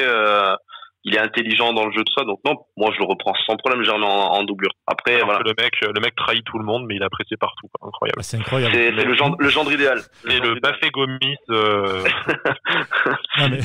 Ça, c'est vrai. Non, ouais, c'est vrai que. Merci d'en parler, parce que des fois, quand j'en parle avec mes potes, les mecs me regardent, mais non et tout. Le mec formé à Monaco, part à Nice, revient à Monaco. Qui part à Nice, alors en disant le club phare de la Côte d'Azur. Le mec, il retourne à Monaco, mais tout va bien, et après il part à Marseille. Bon, ok, d'accord. Non, c'est incroyable. Limite, c'est là où il est né qu'il se fait le plus cracher dessus quand même. C'est ouf. Ouais, bon, après, c'est des contextes. Un peu comme les frères Puel. Oui. mais pour le coup, à Marseille, quand t'es Marseillais, c'est compliqué. Surtout quand t'as gagné des titres avec une autre équipe en France, en plus, tout ça et tout, c'est compliqué. On attend énormément de toi. il n'aurait pas été attaquant. Et que Papa a gagné des titres avec l'OM. Et que Papa a gagné des titres avec l'OM. Papa aussi, un peu traite parce qu'il a joué aussi à Paris en même temps. Hein, voilà, c'est famille. mais le truc, c'est que je pense que s'il avait été milieu ou un truc comme ça, on n'aurait pas eu les mêmes attentes. Là, c'est attaquant. Tu arrives dans un secteur où... Voilà, en plus, il a été laissé à poil ou avec Mitroglou, donc ça ne voulait pas rendre du service. Quoi. Voilà, donc ouais. Bon, bref, alors, on va pas refaire un truc sur Germain. Mais en tout cas, ouais. Germain... Bon, les milieux offensifs, moi la question c'est est-ce que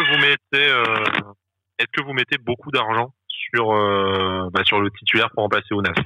Parce qu'en fait, tu dis t'as pas mis 22 millions sur Ounas, est-ce que tu vas claquer 20 millions sur un autre joueur? Oui. Bah si tu les claques sur mieux qu'Ounas, oui. Hein. Voilà, la question c'est est-ce que tu prends deux jeunes à fort potentiel en disant ça ira avec Dolberg et Claude Maurice, tu vois, ou est-ce que dans ce secteur du jeu aussi, il faut un mec confirmé et tu mets quitte à mettre 20 millions sur un joueur? Tu te rends compte que t'as Dolberg et Claude Maurice, c'est pas des joueurs de forte expérience. Donc là, c'est le moment de prendre un gros joueur devant en termes offensifs. Qui va pas bégayer, qui va pouvoir mettre des caviars à Dolberg, qui va être là dans les moments importants, dans les gros matchs, quand il va falloir avoir du sang-froid, il va falloir apporter du calme sur le terrain, tout ça. Pour moi, il te faut un mec, c'est pas non plus un mec de 35 ans, mais un mec entre 26 et 28 ans peut-être. Ah, c'est ça. Faut Berardi, quoi. Berardi, il a 25 ans. Berardi, c'est un nom qui ressort beaucoup. D'ailleurs, j'ai trouvé bizarre. Il est blacklisté il est toujours à la Juve, c'est ça? Il en est où, lui? Il a Sassuolo, là, du coup. Mais en prêt, il est en prêt. Non, il a Sassuolo. Il est à Sassuolo. Franchement, Berardi, ça peut être pas mal, hein. Ça, non, voilà. Après, c'est au moins 20 millions, hein.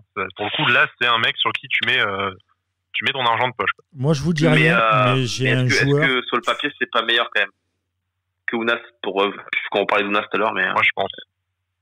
Brice. Moi, je dis rien. J'ai un joueur, je vous le proposerai après dans la compo, que j'ai trouvé.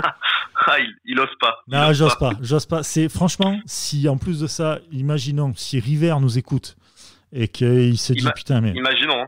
Il se dit putain, mais le Brice là, putain, il nous a sorti une dinguerie, on va le tenter.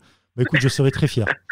Parce que putain, le mec, on lui a pas mal craché dessus, je trouve, en Angleterre. Mais le gars, il a de beaux restes pour son âge. Ouais. Après, je suis en train de regarder. Par contre, Berardi, c'est encore 4 ans de contrat. Ah ouais, c'est 25 millions. Mais par contre, c'est 20 matchs, 9 buts, 5 passes décisives. C'est mieux qu'Ounas. Et c'est à Sassuolo quand même. Voilà. Là, t'arrives à Nice. Ils ont fini dans le ventre mou. Voilà. T'es quasiment 15 fois décisif à Sassuolo, qui est dans le ventre mou de la Serie A. C'est pas mal quand même. Dans un poste, en plus, il est pas neuf, hein, je veux dire. Donc, il joue ailier droit. On est d'accord que c'est là-dessus qu'il faut mettre. Bon, il y a eu Mertens qui a été suggéré, mais bon, Vincent Benifini nous disait la dernière fois que c'est le genre de joueur sur lequel c'est même pas la peine d'aller non plus. Donc, il va avoir tellement de demandes, Mertens. Oui, et puis 3 fois le salaire maximum de Nice et tout. Pour vous, c'est un gros joueur un peu confirmé, genre Berardi, Malcolm. Ou Malcolm en prêt, effectivement. Et tu tentes. Il y a Shaqiri, moi j'adorais, mais bon, quitter Liverpool pour Nice. Surtout que Shaqiri, il a quand même un peu du temps de jeu à Liverpool. Voilà. Et tu tentes tu tentes pour pas cher un petit chouillard ou un truc comme ça. Voilà, moi je pars sur ce profil de recrutement là à ce poste. C'est clair qu'il y a un nom qui est beaucoup revenu, c'est Jonathan David, mais qui coûte extrêmement, qui joue en Belgique et qui coûte extrêmement cher. Mais moi je pense qu'il faut pas remettre 20-25 millions sur un jeune qui a 20 ans, quoi. Voilà, c'est ça. Surtout qu'il arrive de pas. T'as déjà mis 15 millions sur Claude Maurice. Voilà. Je compare pas les deux joueurs, j'en sais rien, mais je le connais pas, Jonathan David. Tu peux pas remettre une grosse somme sur un jeune pour moi. Je préfère, quitte à mettre 15 sur lui, je préfère en mettre 10 de plus sur un Berardi, qui est international italien, qui est, je veux dire, c'est l'expérience. C'est vraiment ce profil-là, quoi. Ouais, t'achètes de l'expérience, t'achètes l'expérience. Tout ce qu'il faut. T'achètes ça, en fait. Voilà, exactement. Bah, c'est ça. Je veux dire, le mec, il va t'apporter ce qu'on disait tout à l'heure, en fait, hein, de l'expérience, du calme, et puis des buts, hein, au niveau stats, je veux dire, le mec, le stat est pas pour lui, hein. On n'a pas d'ailier qui ont ces stats-là depuis, faut remonter, quoi. Non, c'est,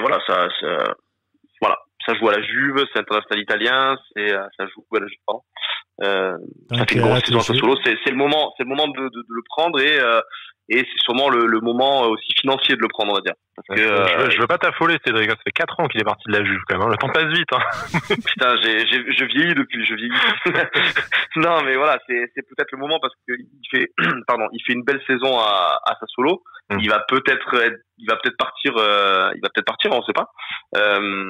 Et s'il part dans Sassuolo, un club, tu joues pas l'Europe déjà. Donc, je sais que Nice c'est peut-être un championnat inférieur à la Serie A, sûrement même. Mais t'as un club plus ambitieux. Voilà, t'es supérieur à Sassuolo, donc voilà, c'est peut-être le moment de taper sur ce type de joueur. On va parler des attaquants, même si j'ai un peu teasé en parlant de Germain, parce que je le mettrais aussi un peu à droite, tu vois. C'est le genre de mec qui peut c'est le couteau suisse qu'on parlait un peu tout à l'heure. Voilà, c'est ça. Moi, Germain, je vais dire non pour 2 raisons. La première, c'est que ça fait pas partie de mes joueurs pour qui je ferais une exception à la règle. Pas de retour, c'est toujours une mauvaise idée. Je pense que le mec, il est retourné il est resté qu'une année chez nous, il est retourné à Monaco, il a l'OM, il a l'âge qui avance sans qu'il soit totalement vieux, mais moi, je me projette pas avec Valère Germain. Après, il a toujours marqué, c'est quoi? Oui, non. Je dis pas que c'est un mauvais joueur ni rien, mais je me projette pas dans. Tu vois, si on est à l'aube d'un nouveau projet pour citer Brice, tu fais pas venir Valère Germain, quoi. Enfin, un poste en plus où tu sais que d'ici 2 ans, il sera gravement sur la pente descendante maximum. Tu vas pas faire venir Germain pour qu'il fasse des doublures de Dolberg ou de. Toi, pour toi, les doublures, il faut du jeune à fort potentiel en doublure. Alors, soit tu fais venir un peu plus âgé, mais du coup, Götze, c'est un pari pour d'autres raisons. Je finis juste sur Germain. La deuxième raison, c'est que on est bien placé à Nice et aussi un peu à Monaco, contrairement à Marseille pour le savoir. Germain, il faut absolument pas qu'il joue seul en pointe, sinon il sert à rien. Et d'ailleurs, c'est pour ça qu'il s'est cassé la gueule à Marseille et que les quelques bons matchs qu'il a fait, c'est pendant 3 mois quand il a été associé à Balotelli. À Monaco, c'était quand il était associé à Falcao. Chez nous, il était associé, souvent à Blair. Voilà. C'est un 9,5, c'est pas un numéro 9. Donc, en fait, si tu veux recruter un remplaçant à Dolberg pour qu'il puisse souffler ou en cas de pépin physique ou de suspension, si tu mets Germain, en fait, ça sert à rien parce que le mec, il peut pas jouer tout seul devant. Donc, soit tu te dis ton remplaçant à Dolberg, c'est Ganago Germain, c'est associé les deux. Moi, perso, ça me vend moyennement du rêve, hein, mais pourquoi pas. Soit tu prends un profil de 9 qui est capable de jouer tout seul devant. Si tu prends un jeune, Dolberg n'étant lui-même pas très jeune, ça veut dire que tu pars du principe que Dolberg va te quitter dans les 2 ans et qu'il faut préparer la suite. C'est dommage, mais ça a du sens. Soit tu prends un joueur un peu plus expérimenté qui a 28-30 ans, mais qui se contentera d'être les doublures. Parce qu'il y a ça aussi, je suis pas sûr que Germain accepte d'être remplaçant à Nice. Déjà, tu commences à parler du départ de Dolberg, je suis triste déjà. Voilà. Voilà. On va faire une minute de silence pour ça. C'est ça. Ouais, c'est ça. Non, mais oui, bien sûr que c'est après c'est un poste quand même attaquant où ce profil, on se répète, mais s'il est un peu couteau suisse, il y en a quand même. Je veux dire, il y a beaucoup de joueurs polyvalents à ce poste quand même qui peuvent jouer un peu sur tous les fronts de l'attaque.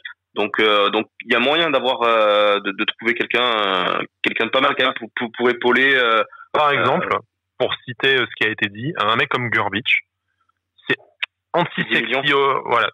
C'est pas 10 millions, le mec il joue en Ligue 2, qu'est-ce qu'ils vont demander 10 millions clairement. C'est ce que j'ai vu sur Twitter que Clermont demandait 10 millions. Ouais, non, mais ils peuvent demander ce qu'ils veulent. Après on va leur filer des maillots dédicacés de Dolberg et 3 millions et Santaco, voilà, non mais voilà, le mec il a 23 ans, il a quelques saisons derrière lui, alors certes pas forcément dans des championnats mineurs, il te claque 17 buts cette saison, tu sais qu'au pire, il jouera, il tiendra son poste. Voilà, c'est sûr, c'est pas très sexy pour un projet Ineos, tout ça. Mais en doublure de tous les postes devant, c'est pas mal. Voilà, c'est peut-être l'occasion de te dire que je mets de la thune pour un titulaire, et là, c'est le bon coup que tu tentes. Tu vois, pour 10 millions, t'as Chouillard et Grbić, mais t'as encore 10 millions à mettre sur Berardi. Le dernier Autrichien qu'on a eu à Nice, c'est Roland Ligny. Ouais, c'est des mauvais, ça je dis, c'est anti-sexy, c'est que c'est des mauvais souvenirs les Autrichiens chez nous. C'est compliqué un peu au niveau mémoire, mais non, mais oui. Je préfère tenter ce genre de pari. Bon, il y en a qui parlent de Guirassy. Pour moi, c'est peut-être le niveau en dessous, mais Je préfère tenter un pari à quelques millions pour doubler un peu tous les postes devant, y compris le poste de numéro 9. T'as même un mec comme Okereke qui a été cité, pourquoi pas, mais que de prendre un gros salaire, parce que généralement ça va te palper 200 000 facilement, et être sûr que de toute façon t'en tireras rien de plus que si tu l'associes à un autre joueur, il va te planter ses 5-8 buts dans la saison. Ouais, non, c'est vrai que voilà, moi, comme on disait, des mecs comme Chouillard, comme Grubic, là, c'est.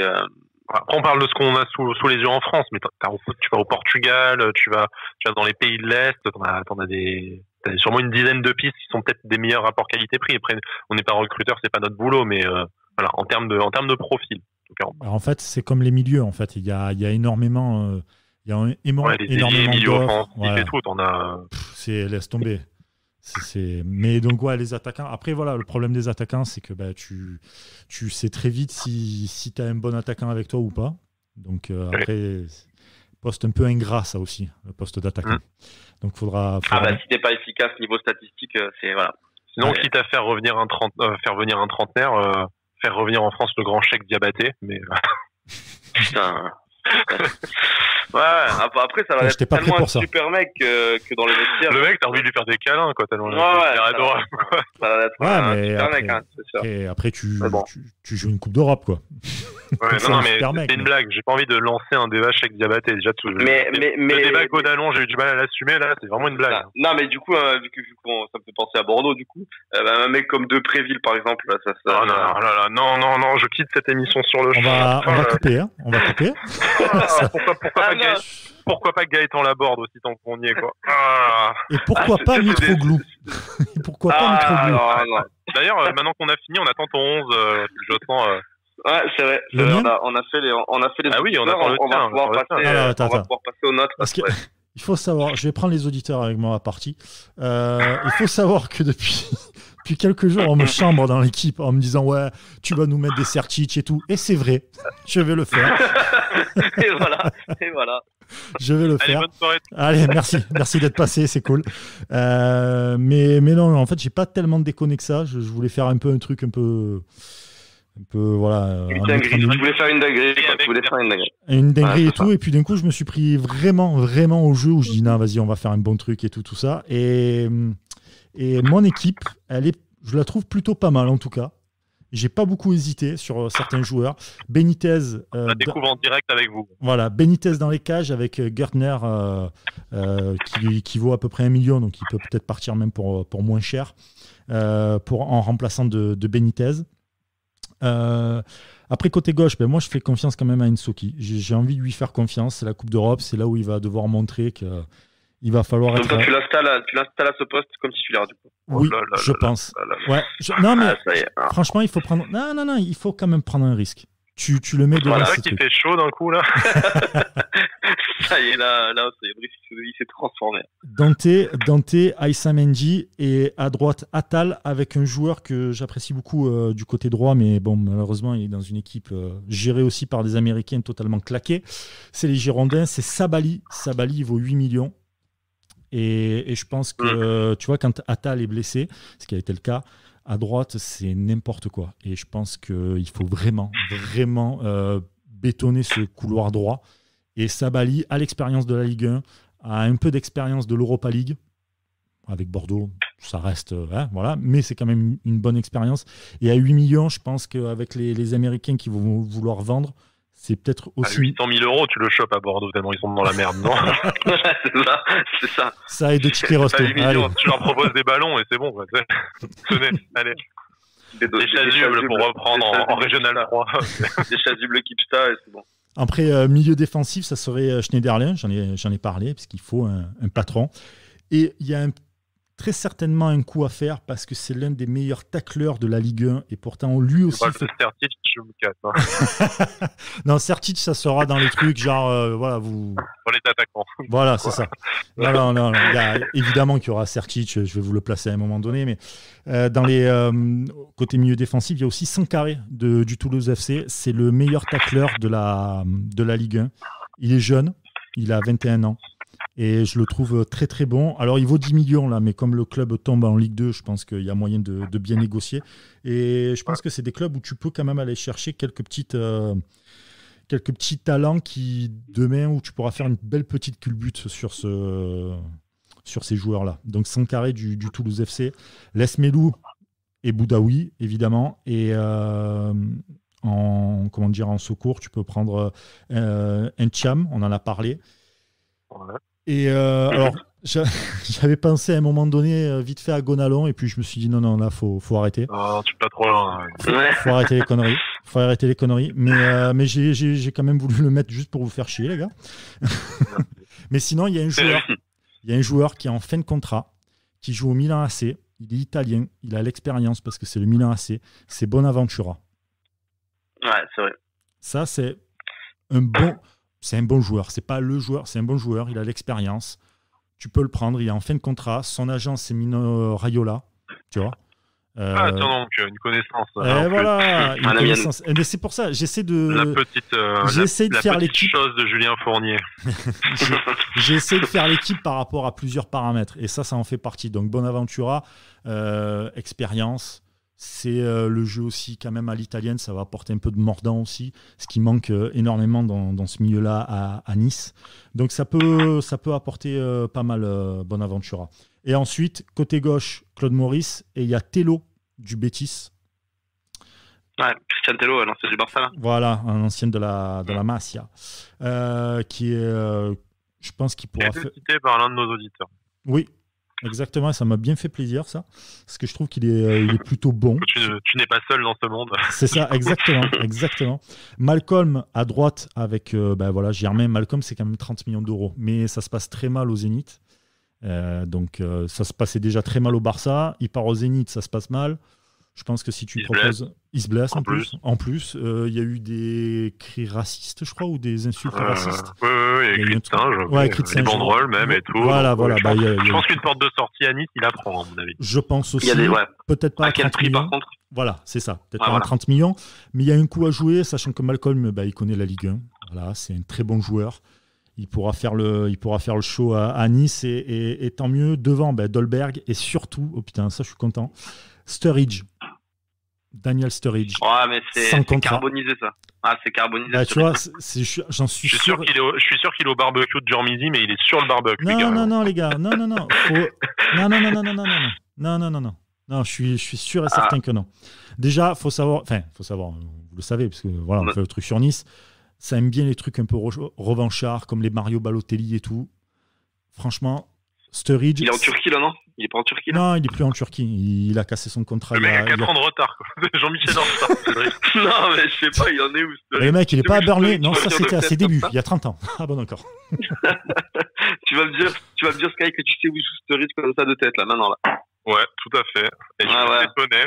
Ouais, merci. Eh ben, il est sans club, voilà. Il est sans club. Il est sans club et il jouait en Turquie. Il est sans club depuis Tu n'as que quelques mois de retard. Voilà, Trabzonspor, merci. Nous sommes avec Cédric, il est en direct des Bahamas. 17 heures de retard. D'ailleurs, sa boîte d'agent, elle s'appelle Sturridge Sport. Hein. C'est lui qui la tient, je pense aussi. Et on voit le résultat sur sa carrière. Voilà, c'est ça. Mais Nice a toujours flairé des bons coups, des gars un peu revanchards, etc. Ça fait partie de cette catégorie-là. Et le mec a une expérience de malade. Ligue des Champions, il a gagné l'Europa League. Il a été finaliste de l'Europa League, pardon. Il a gagné la Ligue des Champions, il est passé par Chelsea, il est passé par Liverpool. Ça peut apporter énormément à du Dolberg, ça peut apporter aussi à droite, parce qu'il peut jouer aussi à droite. Donc c'est vraiment je pense que ça pourrait être un bon coup à faire. Il est sans contrat, donc tu peux le récupérer pour vraiment pas cher et tenter le coup. Vous avez bien tenté le coup avec Schneider, avec Dante, avec Belanda, avec Balotelli, Ben Arfa. Moi, il y a un coup que je tenterais aussi, vu qu'on parle du poste d'offensive droite, tu parlais Brice, c'est Draxler, hein, vu qu'on en parlait, l'année dernière, mais Draxler, même si c'est très cher, même si machin, mais Draxler, c'est un peu pareil que ce qu'on disait tout à l'heure avec certains joueurs. Il y a l'Euro en ligne de mire. S'il veut faire l'Euro, il va falloir qu'il joue. Mais non, il peut continuer à sortir dans les boîtes de nuit parisiennes. Il en a rien à foutre de venir, les gars. Il a pas 60 ans, le gars. Le mec, le gars, il vit à Paris et il palpe 700 000 euros mensuels. Qu'est-ce qu'il va venir gagner? 4 fois moins à Nice où on va lui demander de jouer au football. Aucun intérêt. Non, mais un prêt ou quoi, non, moi je te dis. T'as des boîtes à Nice, non? Bon, ben voilà. Oui, nous, on va lui demander de jouer au football. À Monaco, il peut aller, il va pas payer un salaire pour rien comme leurs 70 joueurs, ça, y a pas de problème. Mais chez nous, non, je pense que voilà.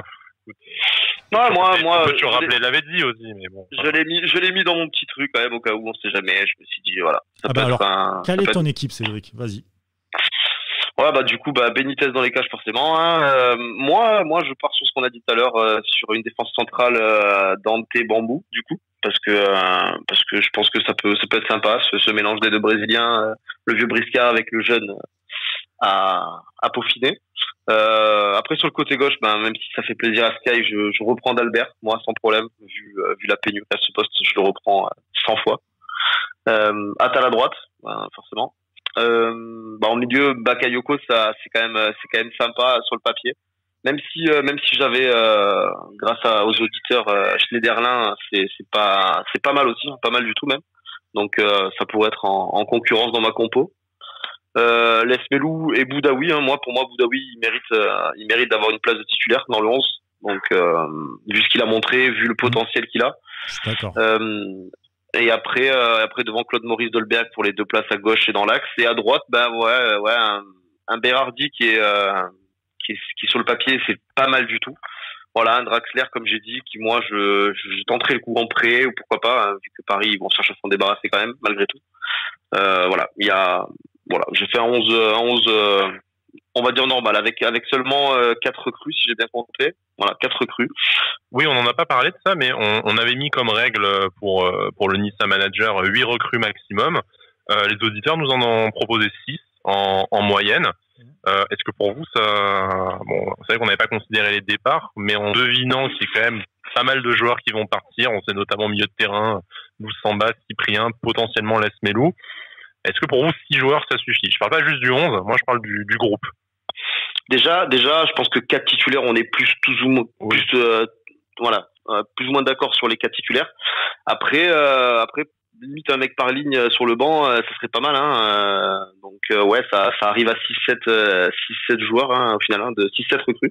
Donc on est dans les chiffres, hein, de ce qu'ont donné les auditeurs. Bon, et toi alors maintenant, Sky, ton équipe, même si tu l'as fait déjà avec DC Footix, on l'a refait ici. Je vais rester sur un Gertner comme toi, remplaçant. Je pense que c'est une bonne opportunité pour doubler, un peu sécuriser le poste. Je mettrai pas mal d'argent en défense avec un Roussillon à gauche, et si c'est faisable, un Mandy en défense centrale. Mais bon, après on sait que quand il y a la concurrence de gros clubs européens, t'es pas forcément encore prêt à Nice pour lutter. Milieu de terrain, ça a beaucoup dépendre des départs. Mon petit chouchou, c'est Benjamin André, parce qu'en plus il est expérimenté, il est niçois. Mais un Ibrahima Diallo à la place, même si c'est moins de bouteilles, ça sera très bien. Puis après devant, Berardi, c'est plaisant, c'est beaucoup d'argent. Le Paris Malcolm m'attire quand même pas mal, donc je partirai un peu par là. Mais surtout pour moi, ce qu'il faut, c'est doubler tous les postes. J'ai pas forcément, c'est pas mon boulot malheureusement, et je sais que je fais toute confiance à la cellule de recrutement de l'OGC Nice pour. Je pense qu'il faut doubler tous les postes, y compris le poste de latéral gauche, où vous faites confiance à Nsoki titulaire. Moi, je pense qu'il faut lui laisser le temps de se développer en défense centrale, et c'est lui qui a amené à prendre rapidement la place de Dante en plus, avec ce gauche. Donc ça peut peut-être valoir le coup de le soulager, de faire de pompier de service, voilà, et de pas le tuer. Ça va faire pompier de service comme latéral gauche. Très bien. Écoutez, les gars, merci beaucoup. Merci à vous aussi qui avez joué à Nissa Manager. J'espère que vous avez pris autant de plaisir que nous. On se donne rendez-vous très rapidement pour un nouveau podcast. On va essayer de faire aussi quelques petites créations là, un peu graphiques sur toutes les équipes que vous avez faites, etc. On va essayer de tout combiner. Je voudrais aussi remercier Sky, parce que tu as fait un énorme taf en regroupant tout, en faisant le pourcentage et tout de joueurs à changer, etc. Donc merci à toi. C'est gentil. Vraiment. Je me suis éclaté, ça ressemblait pas du travail. Donc, Ouais, c'est bon. C'est beau en tout cas. Très beau rendu. Très très beau rendu. Bravo, putain. Si l'OGC Nice cartonne autant l'année prochaine que ce que tu as fait là, ça serait beau. En tout cas. On fait trop, mais c'est gentil. Ouais, je sais, mais écoute, C'est comme ça. C'est pour que tu nous prennes Sertic. Merci beaucoup à tous. On se donne rendez-vous très vite. Ciao, ciao.